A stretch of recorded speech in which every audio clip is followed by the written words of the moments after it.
வணக்கம். இப்ப நான் கையில வச்சிருக்கக்கூடிய இந்த பழத்தினுடைய பெயர் என்ன அப்படின்னா வில்வம் பழம். இது வந்து நான் சூப்பர் மார்க்கெட்ல கிடைச்சது. பார்த்ததுமே வாங்கிட்டேன். ஏன்னா சாப்பிட்டு ரொம்ப நாள் ஆச்சு.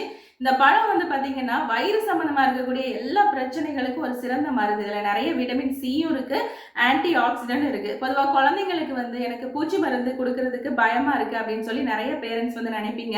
அப்படி இருக்கிறவங்க இந்த பழம், அதாவது பழுத்த பழமா கிடைச்சது அப்படின்னா லைட்டா எல்லோவா இருக்கும். அந்த பழத்தை வாங்கி அதை உள்ள நல்லா உடைச்சிட்டு உள்ளாடி இருக்கக்கூடிய விதைகளோட நாட்டு சர்க்கரை கலந்து குழந்தைங்களுக்கு கொடுக்கலாம். இந்த வயிற்றுல இருக்கக்கூடிய புழுக்களை நீக்கும், வாயில இருக்கக்கூடிய பாக்டீரியா எல்லாத்தையுமே வந்து அழிச்சிடும், சர்க்கரையின் அளவை வந்து கட்டுக்குள்ள வைக்கும். இந்த பழுத்த பழத்தை நீங்க எடுத்துக்கிட்டீங்கன்னா மலத்தை வந்து வெளியில தள்ளக்கூடிய வேலையை வந்து செய்யும்.